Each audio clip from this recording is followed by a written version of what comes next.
Hello guys, आपका स्वागत है हमारे आरजी के टीच। अब उससे आगे पढ़ते हैं आज, यानी कि द्रव्यों की मैकेनिकल प्रॉपर्टी। द्रव्यों की यांत्रिक, यानी कि द्रव्यों की यांत्रिक गुण, द्रव्यों का यांत्रिक गुण इसे बोलते हैं मैकेनिकल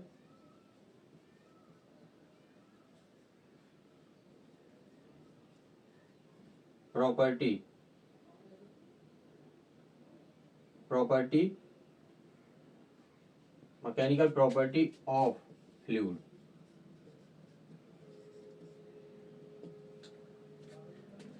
क्या क्या मैकेनिकल प्रॉपर्टी होती है उसे हम पढ़ते हैं। जैसे देखो, जैसे कि आप जानते हैं क्या होता है। एक होता है प्रतिरोध तथा दाब, इसे बोलते हैं थ्रस्ट। क्या बोलते हैं? Thrust and pressure. देखो थ्रस्ट किसे बोलते हैं, यानी कि थ्रस्ट किसे बोलते हैं। थ्रस्ट देखो, जैसे कोई ये सरफेस एरिया है। क्या है? सरफेस एरिया है। इस सरफेस एरिया, ये सरफेस एरिया है, उस सरफेस एरिया के लंबवत, यानी कि देखो ये हमारा बोर्ड, जैसे कि हमारा बोर्ड, इसके लंबवत, इसके लंबवत क्या होगा? परपेंडिकुलर। क्या परपेंडिकुलर? क्या हो गया हमारा ये फोर्स, यानी क्या हो गया? एफ। क्या हो गया? एफ। क्या होता है? एफ। यानी क्या बोल सकते हैं? प्रतिरोध का थ्रस्ट को क्या बोल सकते हैं? किसी भी सरफेस एरिया के लंबवत, किसी भी सरफेस एरिया के, यानी टोटल सरफेस एरिया के लंबवत जो भी बल लगता है उसे क्या कहते हैं? हम थ्रस्ट बोलते हैं। उसे क्या बोलते हैं? थ्रस्ट बोलते हैं। क्या बोलते हैं? उसे थ्रस्ट बोलते हैं। इसके लिखते हैं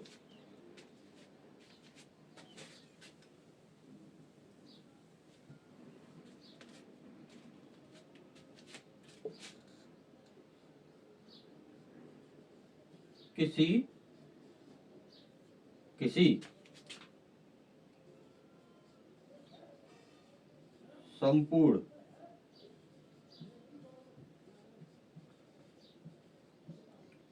क्षेत्रफल के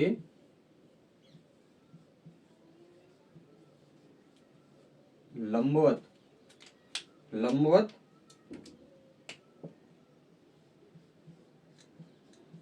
लगने वाले लगने वाले बल लगने वाले बल को क्या बोलते हैं? प्रतिरोध। क्या बोलते हैं? प्रतिरोध, यानी क्या बोलते हैं? थ्रस्ट।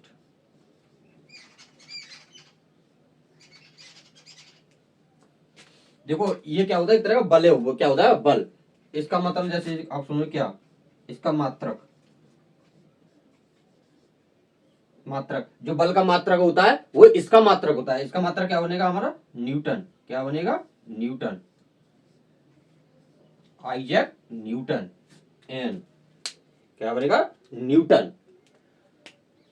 अब यह कैसी राशि है? यह भी एक सदिश राशि है। कैसी है? सदिश राशि। जैसे न्यूटन हमारा बल कैसा? सदिश राशि। ये भी कैसी है? सदिश राशि।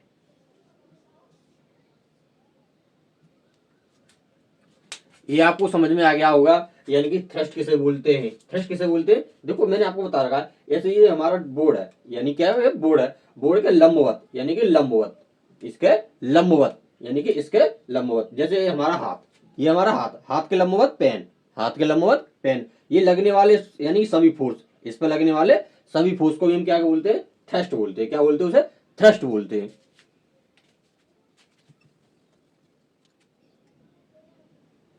अब लिखते हैं दाब। क्या लिखते हैं? दाब। क्या? दाब। देखो क्या लिखते हैं दाब को? किसी किसी सतह के एकांक एकांक क्षेत्रफल पर क्षेत्रफल पर क्षेत्रफल पर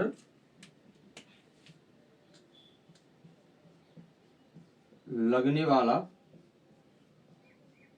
लगने वाला बल, लगने वाला बल क्या कहला, लगने वाला बल, लगने वाले बल को, लगने वाले बल को दाब कहते हैं। यानी क्या कहते हैं, दाब कहते हैं। क्या कहते हैं, प्रेशर कहते हैं,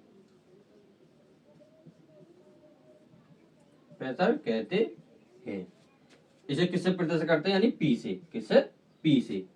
यानी कि क्या लिखा कह सकते हैं, दाब बराबर, दाब बराबर क्या कह सकते हैं हम, यानी कि प्रतिरोध, क्या कहते हैं, प्रतिरोध बल बट्टे क्या, क्षेत्रफल।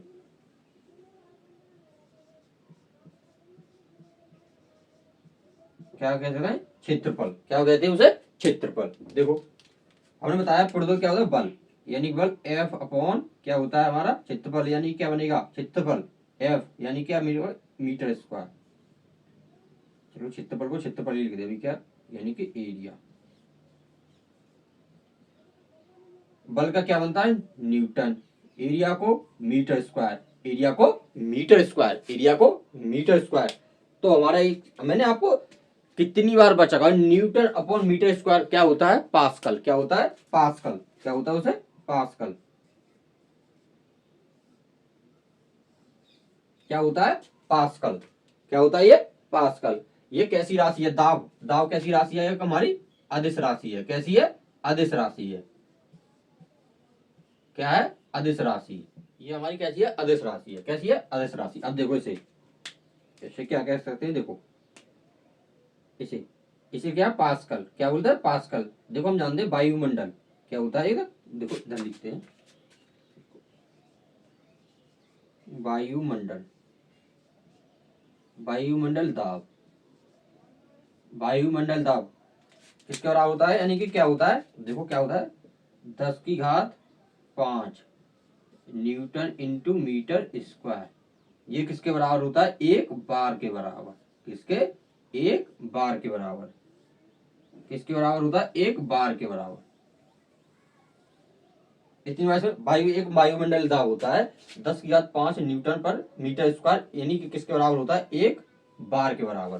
क्या होता है, एक बार के बराबर। जैसे आपके मतलब ऑप्शन आएंगे, जैसे देखो क्या आता है कि 1 बार, 1 बार बराबर क्या होता है, ऑप्शन आएंगे 10⁵ न्यूटन इंटू मीटर स्क्वायर। दूसरा 10⁴ न्यूटन इंटू मीटर स्क्वायर।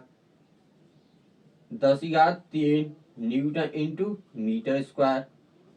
चौथा आएगा 10⁻² न्यूटन इंटू मीटर स्क्वायर। तो आपने समझ चुके हैं, एक बार बराबर कितना होता है, 10⁵ 10⁵ न्यूटन इंटू मीटर स्क्वायर। तो ऑप्शन ए, ऑप्शन ए। इतनी बात आपको समझ में आ गई होगी। अब इससे नेक्स्ट चलते हैं। आप इसको याद रखना, ये कैसी है, अदिश राशि। ऐसा मत समझना कि इसमें बा आ गया तो कैसी है, सदिश हो जाए। कैसी है, सदिश हो जाए। कैसी है, अदिश राशि। अब पढ़ते हैं डेंसिटी। क्या पढ़ते हैं, डेंसिटी, यानी क्या पढ़ते हैं, घनत्व। क्या पढ़ते हैं, घनत्व। क्या पढ़ते हैं, घनत्व।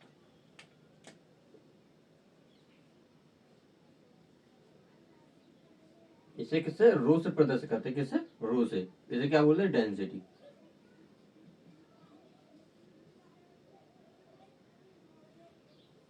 ये एक सूत्र टाइप में है, जैसे किसी को कह सकते हैं क्या, किसी, किसी पदार्थ, किसी पदार्थ के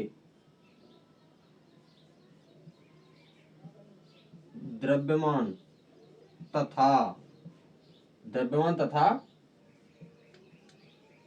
आयतन, आयतन, द्रव्यमान तथा आयतन के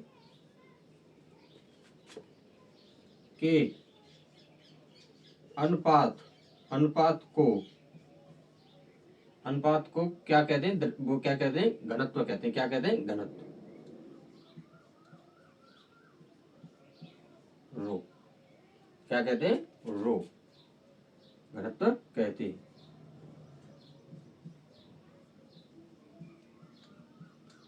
घनत्व कहते हैं। इसे किससे? रो से प्रदर्शित करते हैं। देखो अभी बताया मैं क्या, रो बराबर क्या, किसी पदार्थ का द्रव्यमान, किसी पदार्थ का द्रव्यमान, किसी पदार्थ का द्रव्यमान। द्रव्यमान के साथ क्या होता है, देखो क्या होता है, ये क्या है, द्रव्यमान, किसी पदार्थ का द्रव्यमान, किसी पदार्थ का द्रव्यमान। और आयतन, क्या, आयतन। द्रव्यमान को किससे क्या कहते हैं, किलोग्राम, क्या होता है, किलोग्राम। आयतन में क्या होता है, मीटर क्यूब, क्या बताया था आपको, मीटर क्यूब, मीटर क्यूब। तो इसका मात्रक क्या बनेगा, किलोग्राम प्रति मीटर क्यूब, किलोग्राम प्रति मीटर क्यूब। इसकी विमा भी बना सकते हैं। विमा क्या बनेगी, किलोग्राम को किससे नापते हैं, यही क्या होना है, एम, क्या, एम। और मीटर को किसमें नापते हैं, मीटर को एल, इसमें एल, यानी कि एल क्यूब। तो इसकी विमा क्या बनेगी, एम एल माइनस 3 क्यूब। इतनी बात आपको समझ में आ गई, आ गई।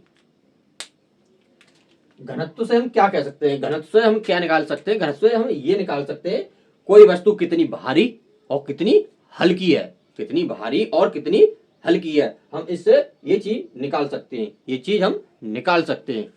और देखो घनत्व, और देखो देखो जल का अधिकतम घनत्व, जल का अधिकतम घनत्व कब होता है, जल का अधिकतम घनत्व कब होता है, देखो कब होता है, 4 डिग्री सेल्सियस पर। कितने पर, 4 डिग्री सेल्सियस पर। क्यों होता है, क्योंकि उसके अणु, क्योंकि उसके अणु 4 डिग्री सेल्सियस पर स्थिर रहते हैं, क्या रहते हैं, स्थिर रहते हैं। नोट,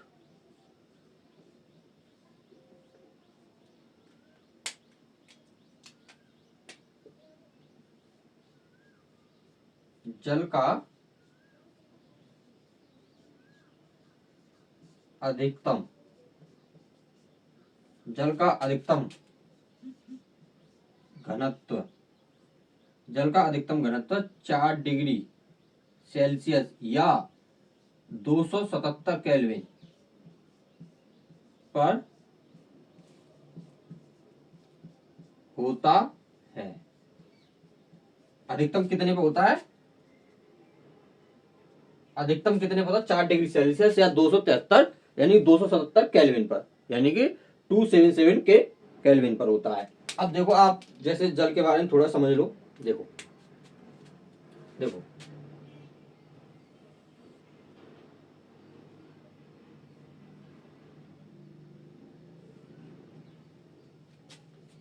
देखो अगर 0 डिग्री सेल्सियस से 0 डिग्री सेल्सियस से 4 डिग्री सेल्सियस तक जाते हैं, हम जल को गर्म करते हैं, क्या करते हैं, जल को गर्म करते हैं, जल को गर्म करते हैं, जल को गर्म करते हैं। तो हम क्या देखते हैं, 0 डिग्री सेल्सियस से 4 डिग्री सेल्सियस तक इसका डेंसिटी, जो डेंसिटी होती है, डेंसिटी क्या, रो, रो जो होता है हमारा क्या होता है, बढ़ता है, रो हमारा बढ़ता है, रो हमारा बढ़ता है। और आयतन हमारा, आयतन, आयतन, आयतन जिसे हम बोलते हैं बी, आयतन हमारा घटता है, आयतन घटता है। आपको मतलब सूत्र से भी समझ सकते हैं, जैसे कि रो, रो बराबर क्या होता है, M upon B, M upon B.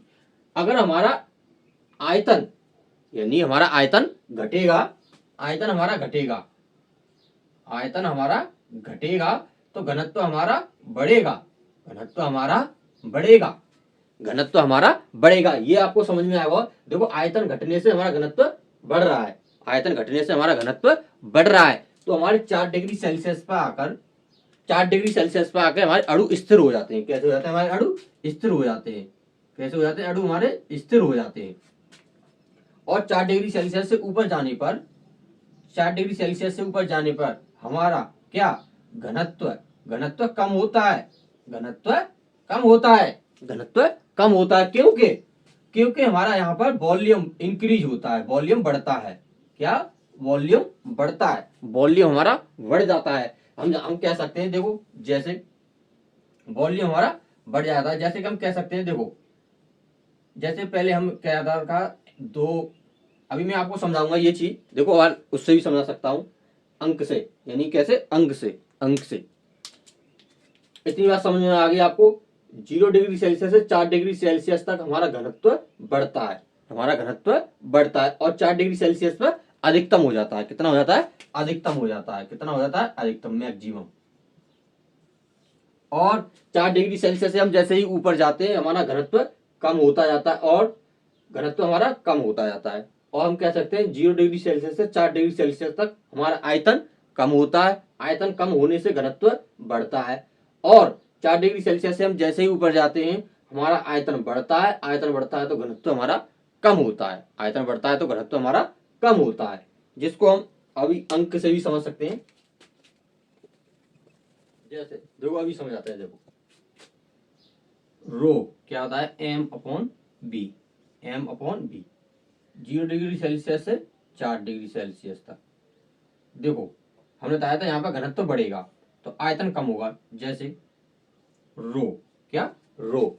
देखो यहाँ पर, यहाँ से यहाँ तक गए, यहाँ से यहाँ तक गए, पहले हमारा घनत्व यानी 1 डिग्री सेल्सियस पर 2 डिग्री और 3 डिग्री सेल्सियस, यहाँ था हमारा 10, यहाँ था 10, यानी कि क्या?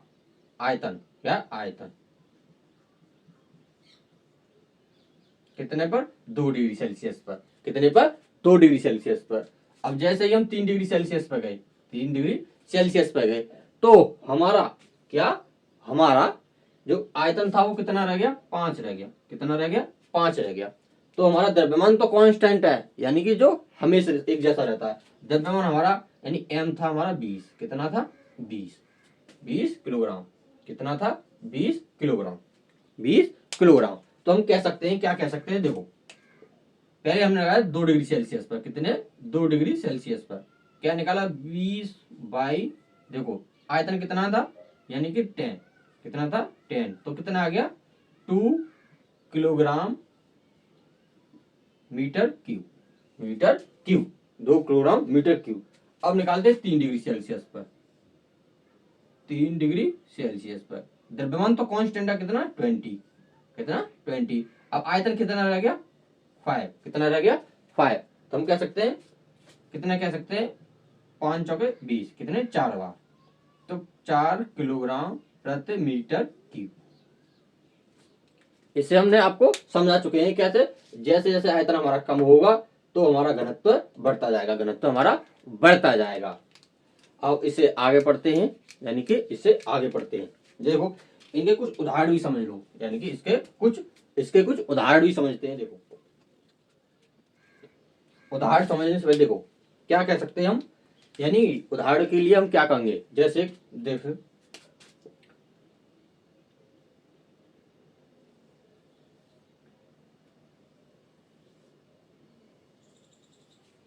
जैसे कि देखो ये क्या है? हमारा जल। क्या है? जल।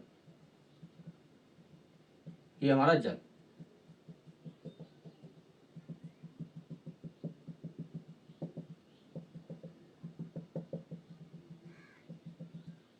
ये हमारा क्या है? जल।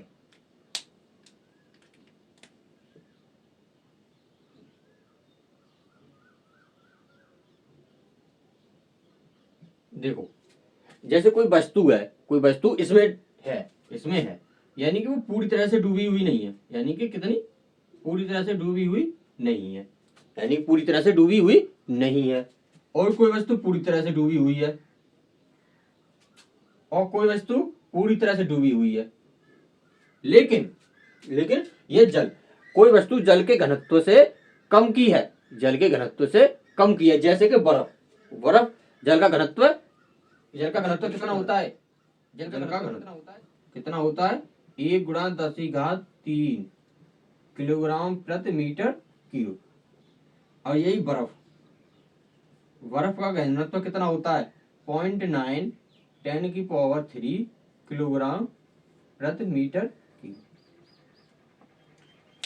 अब कोई एक भारी चीज ले लेते हैं, जैसे स्टील, स्टील यानी कि ले लिया, तो उसका कितना होता है? 7850 किलोग्राम प्रति मीटर क्यूब,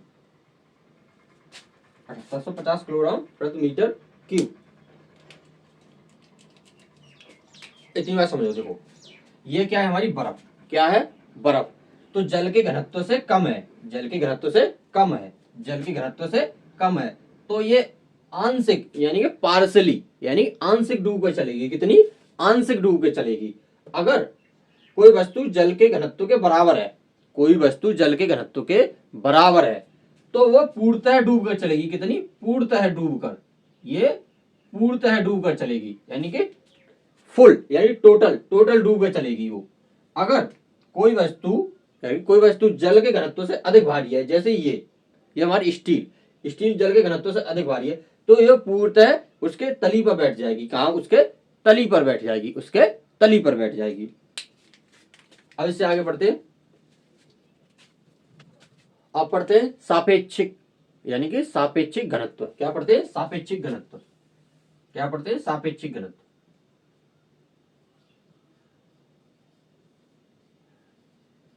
सापेक्षिक घनत्व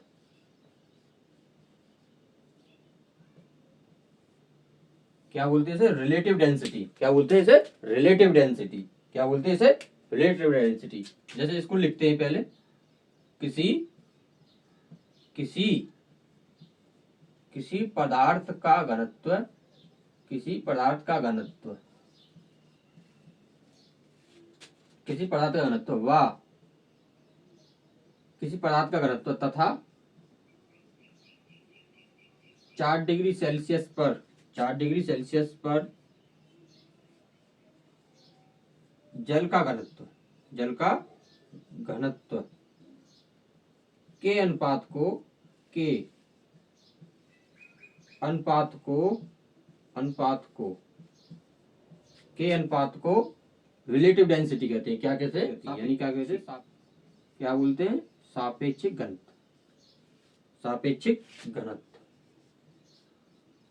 क्या बोलते हैं, सापेक्षिक घनत्व कहते हैं। देखो सापेक्षिक घनत्व कहते हैं।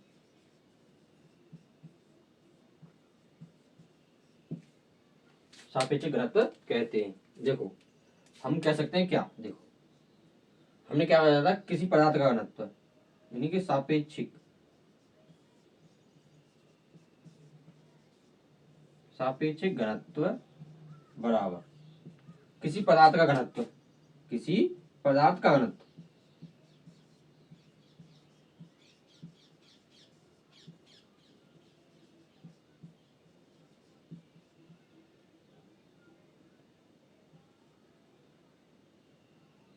किसी पदार्थ का घनत्व बटे 4 डिग्री सेल्सियस पर जल का घनत्व, किसी पदार्थ का घनत्व बटे 4 डिग्री सेल्सियस पर जल का घनत्व। जैसे देखो, जैसे हम कह सकते हैं, जैसे हम कह सकते हैं मरकरी यानी कि मरकरी, मरकरी का घनत्व कितना होता है, लगभग 13 किलोग्राम प्रति मीटर क्यूब होता है। क्या होता है, 13 यानी कि 13,600 किलोग्राम प्रति मीटर क्यूब होता है। तो हम कह सकते हैं क्या, 4 डिग्री सेल्सियस पर जल का घनत्व है, 4 डिग्री सेल्सियस पर जल का घनत्व कितना होता है, यानी कितना होता है, रू वाटर कितना होता है, 1×10⁻³ किलोग्राम प्रति मीटर क्यूब। तो हम कह सकते हैं रिलेटिव डेंसिटी कितनी होगी। देखो किसी पदार्थ का घनत्व कितना है, 1360 यानी कि 13,060 किलोग्राम प्रति मीटर क्यूब। अब 4 यानी वाटर की कितनी हो जाएगी, 10⁻3, ये भी क्या हो जाएगा, किलोग्राम प्रति मीटर क्यूब। देखो 3 जीरो के बाद 1 2 3, तो कितना आ जाएगा, 13.6, 13.6 क्या होगा इसका, सापेक्षिक घनत्व। क्या आएगा इसका, सापेक्षिक घनत्व। क्या आएगा, सापेक्षिक घनत्व। अब देखो ये एक जैसी बेमान है यानी कि एक जैसी मात्रा का तो कैंसिल, तो हम कह सकते हैं सापेक्षिक घनत्व का कोई मात्रक नहीं होता इसका। तो यहां लिखते हैं हम इसका कोई, इसका कोई, कोई मात्रक, कोई मात्रक, मात्रक नहीं होता है, नहीं होता है। नहीं होता है। आपको बता चुके हैं किस किस का मात्रक नहीं होता है। एक विकृति और एक सापेक्षिक यानी सापेक्षिक घनत्व। सापेक्षिक घनत्व, विकृति और सापेक्षिक घनत्व का कोई भी मात्रक नहीं होता। ये आपको दोनों को बहुत याद रखना है, ये आपके एग्जाम में बहुत आते हैं। बस आज की वीडियो में इतना ही। अब मिलते हैं आपको नेक्स्ट वीडियो में। जब तक के लिए हमारे चैनल को सब्सक्राइब करें, लाइक करें, शेयर करें अपने मित्रों के साथ। जय हिंद, जय भारत।